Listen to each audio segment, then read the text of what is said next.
अस्सलामुअलैकुम, क्या हाल है आप सबका। आई होप सब ठीक हैं, खुश हैं अल्हम्दुलिल्लाह। तो आप देख रहे हैं उज़्मा नूरीन का किचन और आज हम इसमें बरसात के मौसम की ज़बरदस्त सी रेसिपी अंडा करी बनाने वाले हैं। तो ये बहुत ही मज़ेदार बनने वाली है और बरसात के मौसम में अंडा या आलू की ये रेसिपी बहुत मज़ेदार लगती है। तो चलें ये ज़बरदस्त सी रेसिपी स्टार्ट करते हैं। इस ज़बरदस्त सी रेसिपी को स्टार्ट करने के लिए सबसे पहले हमने एक कढ़ाई चूल्हे पर रख ली और उसमें ले लिया है तकरीबन आधा कप के बराबर ऑयल। यहाँ पर मैं इसमें जो है वो क्रश यानी चॉप किया हुआ जो है वो प्याज डालूँगी, क्योंकि इससे जो है वो करी मसाला बहुत ही ज़बरदस्त बनता है। तो जो दूसरा स्लाइस वाला प्याज है ना, अगर वो आप लेंगे तो फिर आपको वो दोबारा जो है वो उसको दोबारा से आपको पीसना पड़ेगा। तो इसलिए हम पहले ही जो है वो चॉप किया हुआ प्याज ले लेते हैं। प्याज हमारा हल्का सा सुनहरी होने की तरफ आ गया था, तो अब इसमें मैं लहसुन अदरक का पेस्ट डाल दूँगी। लहसुन अदरक और प्याज को थोड़ी देर के लिए हम जो है वो अच्छा सा मिक्स करेंगे और उसके बाद इसमें डाल देंगे थोड़ा हल्का सा पानी, क्योंकि मैंने टमाटरों का पेस्ट भी बनाया हुआ, तो वही मशीन को जो मैंने पानी निकाल के रखा हुआ था ना टमाटर का, वही मैंने इसके अंदर डाल दिया। वो पानी आप ज़ाया ना किया करें। किसी भी बर्तन को आप यूज़ करते हैं तो उसका पानी खंगाल के तो उसके अंदर आप डाल सकते हैं। उसके बाद डाल दिया है नमक, खुश्क धनिया, सुर्ख मिर्च और हल्दी। ये सब मसाले आप अपने टेस्ट के मुताबिक डाल सकते हैं। मैंने ये सारे आधे आधे टेबल स्पून डाले हैं। अंडा करी बनाने में सबसे जो स्पेशल चीज़ है ना, वो मसाला बनाना है। अगर आपका मसाला ज़बरदस्त बनेगा तो आपकी करी बहुत ही ज़बरदस्त बनेगी। अगर मसाला सही नहीं बनेगा, बारीक नहीं होगा, तो फिर जो है वो फिर उसका टेस्ट जो है वो वैसा नहीं आएगा बिल्कुल भी। इसके बाद 2 टमाटर हैं, उनका छिलका उतार के तो मैंने उनका पेस्ट बनाया है। इस तरह जो है वो बहुत मज़ेदार और ज़बरदस्त सा जो है मसाला तैयार होता है। और अगर कोशिश करें तो ऐसा कोई सालन आपने बनाना हो ना, तो उसमें से बीज भी रिमूव कर दें। अब इसी बर्तन में से थोड़ा सा पानी डाल के मैं इसके अंदर डाल दूंगी और इस मसाले को मैं मिक्स करके थोड़ी देर के लिए पकने के लिए रखूंगी, ताकि एक तो ये जो है वो अच्छा सा पक जाए और दूसरा जो है वो टमाटर प्याज अच्छे से बारीक है ना, फिर भी इनको गलने के लिए टाइम लगेगा। तो अगर आप जल्दी जल्दी भून के बस इसमें डाल देंगे तो फिर वो वाली चीज़ आपकी नहीं रहेगी। तो इस मसाले को भी थोड़ी देर दम पे पकाना बहुत ज़रूरी है। अच्छा, साथ ही मैंने 3 अंडे बॉयल करने के लिए रख लिए हैं, बस 3 ही मुझे ज़रूरत थे। अगर आप चाहें तो ज़्यादा भी डाल सकते हैं। तो ये देखिए बारीक आग पे मसाला पड़ा रहा है ना, तो देखिए अब इसको मैं आपको मिक्स करके दिखाती हूँ। इसका टेक्सचर बिल्कुल ही अब ज़बरदस्त सा हो गया है। एक तो इसमें से पानी खुश्क हो गया, जो खुश्क मसाले डाले थे उनका भी अच्छा सा जायका इसमें आ गया है और अच्छा सा मसाला हमारा जो है वो बनकर अब तैयार हो चुका है। तो बजाय तेज़ आग पे बार बार मसाले को भूनने के, आप इसमें आधा कप पानी डाल के और इसको थोड़ी देर हल्की आग पे रखें, तो आपका टाइम भी बच जाता है और इस दौरान आप कोई और काम भी कर सकते हैं। फिर इसके अंदर मैंने आधा कप दही, जिसको मैंने अच्छा सा फेंट के डाला है। इससे इसका जो है ना वो टेस्ट बहुत ही कमाल का होगा। जब दही अच्छा सा बीच में पक जाए और ऑयल आपको दोबारा निकल आए, तो फिर आप इसके अंदर 2-3 सब्ज़ मिर्च डाल दें। मसाला भी यहाँ पर हमारा तैयार हो चुका है। अंडे मैंने बॉयल कर लिए हैं और इनको मैं बाहर निकाल लेती हूँ। जो मसाला हमारा तैयार हुआ उसके अंदर मैंने आलू डाल दिए। इसमें मैंने तकरीबन 2 बड़े साइज़ के आलू डाले हैं और आलूओं का जो साइज़ है वो भी थोड़ा सा आप नॉर्मल रखें, बहुत छोटे आलू आपने नहीं डालने। आलूओं को भी मिक्स करके मैंने थोड़ी देर हल्की आग पे पकने के लिए रख दिए। तो ये आप देखें इन्होंने ऑयल छोड़ दिए। यहाँ पर मैं इनको 5-6 मिनट दोबारा भून लूँगी और फिर इसके अंदर मैं डाल दूँगी पानी, ताकि हमारी अच्छी सी ग्रेवी भी बन जाए और उसके बाद जो है वो साथ आलू भी हमारे अच्छे से गल जाएँ। अब यहाँ पर मेरे 40% आलू गले हुए हैं, क्योंकि मैंने इनको दम पे रखा हुआ था।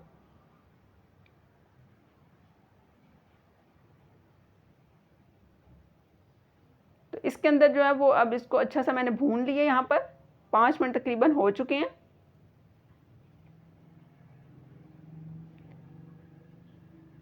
और घी जो है वो मसाले ने अब अच्छा सा छोड़ दिया है।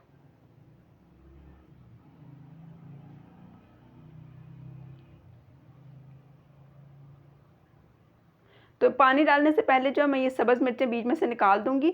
एक तो मसाले में भुनी हुई मिर्चें जो होती हैं, इनको अगर आप पानी डालेंगे ना इनके अंदर, तो ये बिल्कुल अजीब गली गली सी हो जाएंगी। और अगर बाहर निकाल लेंगे दोबारा आप ऊपर से इसी मिर्चों को तैयार सालन में डालेंगे ना, तो इनका जायका बहुत ही कमाल का होता है। तो इस वजह से मैं हमेशा जब भी कोई ग्रेवी वाला सालन बनाती हूँ, अगर मैं सब्ज़ मिर्चें डालूँ तो फिर मैं उनको बाहर निकाल देती हूँ और जब सालन तैयार हो जाए तो फिर मैं यही वाली मिर्चें उसके ऊपर दोबारा डाल दूँगी।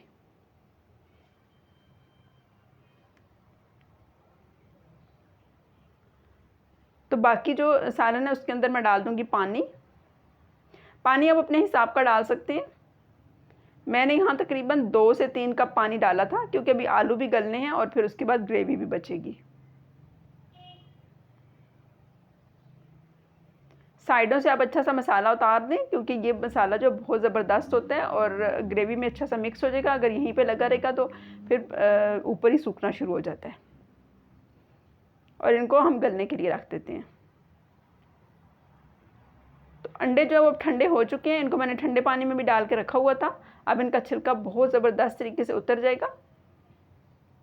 अच्छा, जो अंडे आलू वाले अपने अंडे उबालने हैं ना, उनको आपने सख्त बॉयल करना है। अगर दूसरा अंडा आप 4 से 5 मिनट रखते हैं तो इनको 6 से 7 मिनट रखें, क्योंकि फिर ये तभी अच्छे से बॉयल होते हैं, छिलका भी इनका अच्छा से रिमूव होगा। अगर इनका ऊपर से ये वाला जो जिल्द है ना वाइट वाली, अगर ये टूटी फूटी सी होगी तो फिर सालन में बहुत अच्छी सी नहीं लगेगी।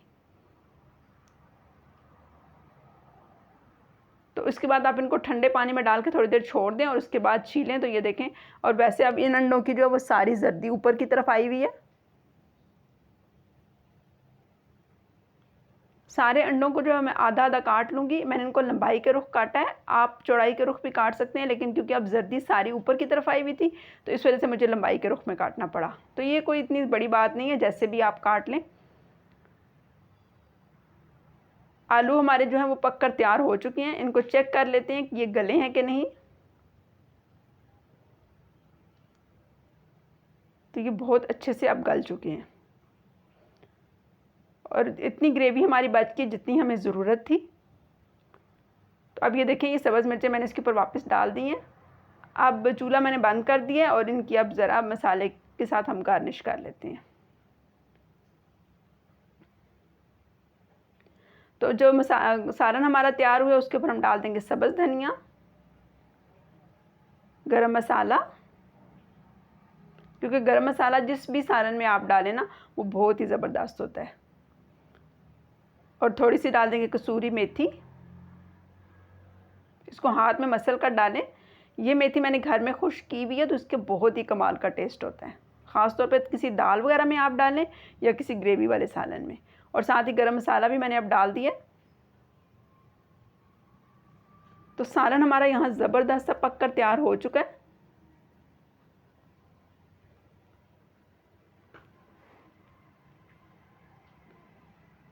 तो ये देखिए कितनी ज़बरदस्त लुक लग रही है बग़ैर अंडों के भी। तो अंडे जो हैं वो अब सालन के ऊपर रख देते हैं और चूल्हा वैसे भी ऑलरेडी बंद हुआ हुआ है। तो यहाँ पर हमारा ज़बरदस्त सा सालन पक कर तैयार हो चुका है। आपने भी कमेंट बॉक्स में बताना है कि आपको मेरी ये रेसिपी कैसी लगी। अंडा आलू वैसे बज़ाहिर तो बनाने बहुत ही आसान है, लेकिन कुछ टिप्स एंड ट्रिक्स होती हैं जो कि आपको फॉलो करनी पड़ती हैं, तभी आपका सालन जो है वो कमाल का बनता है। तो ये थी आज की मेरी कमाल की रेसिपी। आपको ज़रूर इंशाल्लाह पसंद आएगी। आप लोग भी ज़रूर ट्राई कीजिएगा और अपना फ़ीडबैक दीजिएगा। दुआ में याद रखिएगा। अल्लाह हाफ़िज़।